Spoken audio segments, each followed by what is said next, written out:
बिस्मिल्लाहिर्रहमानिर्रहीम। अस्सलाम वालेकुम स्टूडेंट्स, कैसे हैं आप लोग? ठीक ठाक हैं? अच्छा, हमने दो चैप्टर्स कंप्लीट किए थे। पहला हमारा इंट्रोडक्शन था, उसमें हमने वैल्यू कॉन्ट्रैक्ट के एसेंशियल्स पढ़े थे और एसेंशियल्स में पहला था ऑफर एंड एक्सेप्टेंस। इस पर हमने चैप्टर 2 स्टडी किया। उसका एक एसेंशियल्स है कंसिडरेशन एंड ऑब्जेक्ट। अब देखो कंसिडरेशन क्या है। इन सिंपल वर्ड्स आप कह सकते हैं consideration means something in return. देखो फॉर एग्जांपल मैं अपना मोबाइल 10,000 का सेल कर रहा हूँ, ठीक है। अब 10,000 मेरे लिए कंसिडरेशन है कि मुझे 10,000 मिलेगा, और मोबाइल कंसिडरेशन है फॉर द अदर पार्टी जिसको मैं सेल कर रहा हूँ। यानी there should be something in return, ठीक है। अब जिस एग्रीमेंट में कंसिडरेशन नहीं होती वो वॉइड होता है, उसे वॉइड एब इनिशियो कहते हैं। फॉर एग्जांपल मैं किसी को कहता हूँ कि मैं आपको फ्री में मोबाइल अपना दे दूँगा, इसका मतलब मेरी कंसिडरेशन नहीं है उसके अंदर, तो इसका मतलब वो कॉन्ट्रैक्ट वैलिड नहीं है क्योंकि वो एग्रीमेंट ही नहीं बना। अब पॉलक है, एक जज साहब हैं, उनकी ये है कि the consideration is the price for which the promise of the other is bought and the promise thus given for value is enforceable. यानी किस कीमत पे आप उस प्रॉमिस को बॉट कर रहे हो, यानी जो भी ऑब्जेक्ट है, चीज़ है, वो आप ले रहे हो, ठीक है। सेक्शन 2D कॉन्ट्रैक्ट एक्ट का क्या कहता है? When at the desire of the promiser, the promisee or any other person has done or abstained from doing or does or abstained from doing or promises to do or abstain from doing something, such act or abstinence or promise is called consideration। यानी 3 aspect आ रहे हैं। अब 3 aspect कौन कौन से हैं? Has done और does from doing something और टू डू, यानी पास्ट भी है, प्रेजेंट भी है, फ्यूचर भी है। यानी कंसिडरेशन आपकी पास्ट में भी हो सकती है, प्रेजेंट में भी हो सकती है और फ्यूचर में भी हो सकती है। तो तीनों सिनेरियोज इसके अंदर आ रहे हैं। देखो फॉर एग्जांपल इसमें C agrees to sell his house for ₹50 lakh to B. For C the consideration is 50 lakh. B के लिए कंसिडरेशन क्या है? घर है। इसी तरह C promises to repair B cars, एक की गाड़ी रिपेयर हो जाएगी, दूसरे को 500 रुपया मजदूरी मिल जाएगी। इसी तरह एक बंदा कह रहा है कि C promise to paint a picture for B and B promise to teach him for a month. The promise one party is consideration for another. Clear?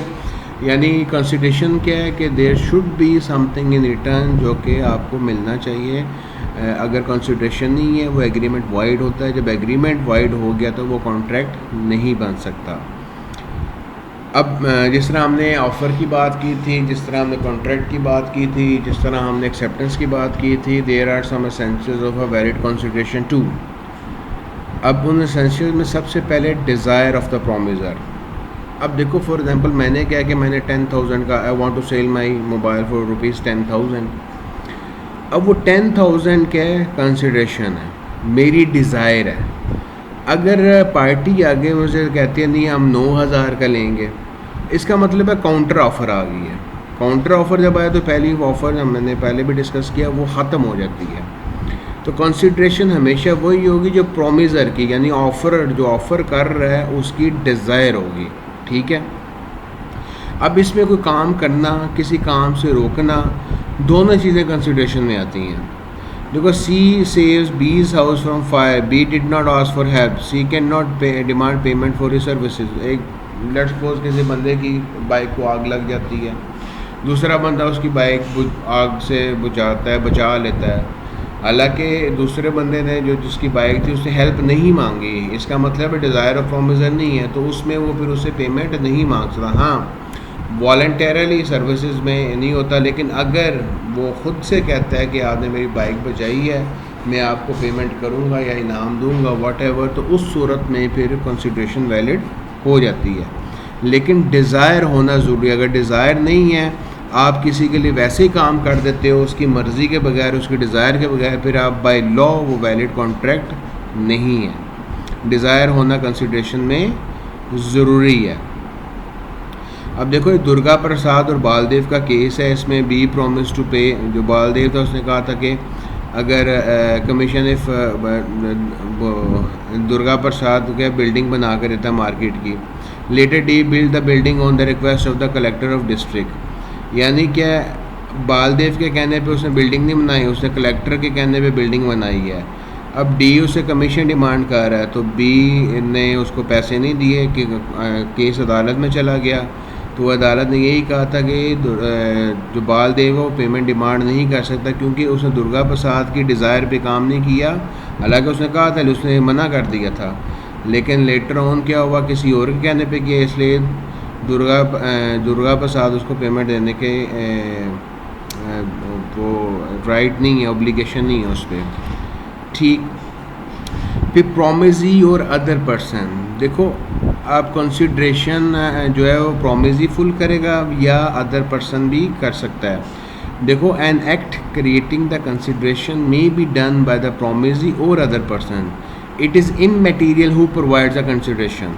It may move from the promisee or any other person. It means the person can sue on a contract even if the consideration from the promise moved from a third party. कि for example मैंने एक बंदे को कहा कि आप मेरे behalf पे जाएं, मेरे मोबाइल सेल कर रहे हैं, तो क्या किया, मैंने कंसिडरेशन को ट्रांसफ़र कर दिया, तो उसमें थर्ड पर्सन को ट्रांसफ़र हो सकती है। एग्जांपल देखो इसकी, ए कॉन्ट्रैक्ट टू पे ₹500 to B if B repairs C's car. B contracts to repair C's car. Later B refuses due to lack of consideration from C. C can sue B to enforce a contract. यानी B ने उसकी क्या एक किस्म की guarantee उठा ली थी, ठीक है, तो वो फिर B से रिकवर कर सकता है, यानी अदर पर्सन से रिकवर कर सकता है। और सेम सिनेरियो यहाँ पे चिनैया वर्सेस रामाया का केस है, देख लेना आप लोग, इसको इशू हो तो मुझे बता देना। फिर देखो, एक्ट और एब्सटिनेंस, किसी काम का करना भी कंसिडरेशन है, किसी काम करने से रोकना भी कंसिडरेशन है। अब देखो, for example P agrees to construct Q house for ₹10 lakh. Q's promise to pay 10 lakh is the consideration of P's promise to construct a house. ये क्या हुआ, काम की है। अब अगले सिनेरियो में देखो क्या कह रहा है, C promise not to sue his debtor B. यानी मैं लेट सपोज कहता हूँ कि आपने मिस्टर नुमान पे केस नहीं करना, वो आपको पेमेंट कर देगा। अब ये क्या आ गया, एक कंसिडरेशन आ गया, मैं उसको क्या करूँ, काम करने से रोक रहा हूँ, तो उसके बदले क्या है, एडिशनल ₹5000 की बात हो रही है। The abstinence of C is the consideration for B's payment, कि C के कहने पे रुक गया तो उसके लिए वही कंसिडरेशन बहुत है, और B के लिए क्या कंसिडरेशन, उसको पेमेंट मिल जाएगी, से थर्ड पार्टी को पेमेंट मिल जाएगी। ठीक। अब देखो, हमने बात की थी पास्ट भी होती है कंसिडरेशन, प्रेजेंट भी होती है कंसिडरेशन, फ्यूचर में भी होती है। अब इसको इन सिंपल वर्ड एग्जांपल में देखो क्या है कि B found C lost person gave it to him. B can not demand payment because past consideration is not valid. अब ये इसमें सिनेरियो क्या आ रहा है कि अब एक बंदे को क्या मिला है, कोई लॉस्ट पर्स मिला है, उसको वापस कर दिया.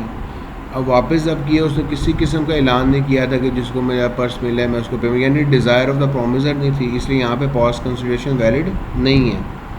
अब देखो C teachers B at his request in January. In February B promised to pay C ₹2,000 for his services. C can recover because past consideration is valid. अब यहाँ पे क्या आ गया, डिज़ायर भी आ गया कि आप जनवरी में पढ़ाया है. और अब देखो अमूमन हम क्या होता है, बिजली के बिल होते हैं, हम बिजली इस्तेमाल करते हैं, एंड पे हमें महीने के एंड पे बिल आ जाता है. टेलीफोन इस्तेमाल करते हैं, महीने के एंड पे हमें बिल आ जाता है. इन दोनों सूरत हाल में देखो क्या है, पास्ट कंसिडरेशन है कि हमने पहले काम किया हुआ है, अब उसकी हमें पेमेंट करनी पड़ेगी क्योंकि हम उसके बेनिफिट एंजॉय कर चुके हैं. प्रेजेंट कंसिडरेशन क्या है, on the support at the spot कह रहे हो कि उसी टाइम हो गई है. आपने पैसे दिए, बुक ले लिया, आपने पैसे दिए, बॉलपेन ले लिया, आपने पैसे दिए, मोबाइल ले लिया, यानी क्या उसी टाइम दोनों ने अपनी अपनी कंसिडरेशन को परफॉर्म कर दिया, अपने अपने प्रॉमिस को फुलफिल कर दिया. देखो, when the consideration given immediately by one party to another at the time of a contract, it is called present consideration. अब फ्यूचर क्या है कि कोई काम फ्यूचर में जाके होना है. देखो, एक बंदा कहता है कि मैं आपसे गाड़ी लूँगा, वो मुझे लेट सपोज पेमेंट कर जाता है. मैं कहता हूँ मैं आपको एक हफ़्ते बाद गाड़ी की डिलीवरी दूँगा, तो वो क्या एक हफ़्ते बाद जो डिलीवरी होनी है वो फ्यूचर कंसिडरेशन में आ जाएगी. यानी इन सिंपल वर्ड्स देखो, जब भी आप कॉन्ट्रैक्ट करते हो आपने क्या करना होता है, अपने प्रॉमिस को परफॉर्म करना है. अब बात आती है परफॉर्मेंस ऑफ प्रॉमिस की. अगर परफॉर्मेंस ऑफ प्रॉमिस पास्ट में हो गया है, फ्यूचर में पेमेंट करनी है, तो वो आपकी पास्ट कंसिडरेशन है. अगर परफॉर्मेंस ऑफ प्रॉमिस आपका प्रेजेंट में चल रहा है, एट द सपोर्ट हो रहा है, तो वो आपकी प्रेजेंट कंसिडरेशन है. अगर परफॉर्मेंस ऑफ प्रॉमिस आपका फ्यूचर में जाना है, तो वो that will be your future consideration. अच्छा, अगली चीज़ है हमारे पास, होपफुली आपको क्लियर हो गया होगा सिनेरियो नाउ, तो you are most welcome to ask question. अच्छा, एडिक्वेसी ऑफ कंसिडरेशन। देखो लॉ कहता है कि कंसिडरेशन एडिक्वेट होनी चाहिए। फॉर एग्जांपल एक चीज़ की वैल्यू है 5000, आप उसकी कंसिडरेशन 100 रुपये में नहीं खरीद सकते। हाँ, लेकिन उस वक्त हो सकती है जब अगला बंदा अपनी मर्ज़ी से सेल कर रहा है। देखो, it is not necessary that consideration must be adequate, the parties are free to decide the value of the consideration, यानी पार्टीज़ के पास ओपन ऑप्शन है। However inadequate consideration may create doubt about free consent of the parties. अक्सर ये होता है कि आपको मार्केट में लेट सपोज एक बंदा है, राडो की गाड़ी है, वो कहता है ये 1 लाख के मैं आपको 5000 में दे दूँगा, तो बंदे के ज़हन में एकदम डाउट आता है ये इतनी महंगी गाड़ी सस्ती क्यों बेच रहा है। हो सकता है चोरी की हो या इलीगल हो जाए, या फिर उसका कंसेंट फ्री नहीं है, वो अपनी मर्ज़ी से नहीं गा रहा, किसी के कहने पे गा रहा है। अगर कंसेंट फ्री है फिर इनएडिक्वेट कंसिडरेशन हो सकती है, अगर कंसेंट फ्री नहीं है फिर इनएडिक्वेट कंसिडरेशन जो है वो आपके एग्रीमेंट को वॉइड कर देती है, इनवैलिड हो जाता है आपका। ठीक है, देखा, if the consent is prove to be free inadequate consideration is valid. Consent free हो, देखो she agrees to sell his car worth 2 lakh, 2 lakh की गाड़ी 50,000 में सेल कर दी है, लेकिन उसका कंसेंट फ्री है, तो कॉन्ट्रैक्ट क्या होगा, वैलिड होगा। अब इसी तरह देखो थॉमस वर्सेस थॉमस का केस है। Before dying T wish for his wife to live in the house for rest of her life. The executor of T's will agree that the wife could have the house for £1 per year rent, but later refuse on the ground that of inadequate consideration. Court held that consideration was valid, क्योंकि वो एक पूरा साल 1 pound किराया दे के नहीं रह सकती, तो क्या हुआ, वो कोर्ट ने उस चीज़ को रिजेक्ट कर दिया था। Legal and certain. देखो, जिस चीज़ की आप डील कर रहे हो ना, वो फॉर एग्ज़ाम्पल मैंने एक बंदे को कहा मैं आपको महीना मेरे पास जॉब करो, मैं आपको रीज़नेबल सैलरी दूंगा। अब reasonable word itself is uncertain, it is not clear what is the real meaning of reasonable in my dictionary and what is the meaning of reasonable in the person who is looking for the job. तो अब ये क्या है कि आपकी एक तो legal होनी चाहिए, यानी फॉर एग्जांपल आप नाजायज़ असला है उसकी डील नहीं कर सकते, वो लीगल नहीं है। ड्रग्स की डील नहीं कर सकते, वो लीगल नहीं है। ठीक है, इस तरह सर्टेन जो भी चीज़ है वो सर्टेन होनी चाहिए, उसमें एम्बिग्विटी या कन्फ्यूजन ना हो। अब उसमें कुछ सर्कमस्टांसेस हैं। देखो, आप promise to do something which is physically impossible, कोई ऐसा काम करो, फॉर एग्जांपल आपसे कोई कहता है मैं तुम्हारे लिए आसमान से तारे तोड़ लाऊंगा, वो बेचारा अमरूद भी ना तोड़ सके, फिर क्या करोगे, यानी फिजिकली इम्पॉसिबल है, वो कंसिडरेशन वैलिड नहीं है। फिर I promise to do something which is illegal, आप में से कोई क्लास में से उठ के कहता है जी यार हमें क्या कहते हैं अटेंडेंस सही नहीं लगा रहा, तो उसको फेंटी लगाओ जाके, मैं तुम्हें 5000 दूंगा, that is illegal. A promise to do something which is uncertain, यानी कोई भी ऐसी चीज़ जिसमें अनसर्टेनिटी है, यानी एक कह लो कि फॉर एग्जांपल एक बंदा कहता है मैं आपको 10 बुक्स दूंगा 500 की, अब कौन सी बुक्स देगा, क्लियर नहीं है, that is not a valid consideration. फिर a promise to perform a duty which a person is already responsible to perform under the law. देखो, अक्सर हम लोग सरकारी ऑफिस पे जाते हैं या डिफरेंट प्लेसेस पे जाते हैं, हमें क्या करता है हर काम के लिए पैसे देने पड़ते हैं। लॉ ये कहता है कि देखो फॉर एग्जांपल मेरा काम है पढ़ाना आपको, मैं आपको पढ़ाने के पैसे लेता हूँ। अब मैं ये बोलूँ कि मैं आपको पढ़ा रहा हूँ तो मुझे आप लोग पैसे तो मैं नहीं ले सकता, क्यों, क्योंकि lawfully it is my duty under the law to teach you. Clear? ये एग्जांपल्स देख लेना, सिंपल से एग्जांपल्स हैं इसकी, आपको मज़ीद क्लियर हो जाएगा। ठीक है, आगे एक्सेप्शंस हैं, इसको हम इंशाल्लाह नेक्स्ट लेक्चर में स्टडी करेंगे। तो अपना ख्याल रखिएगा, अल्लाह हाफिज़।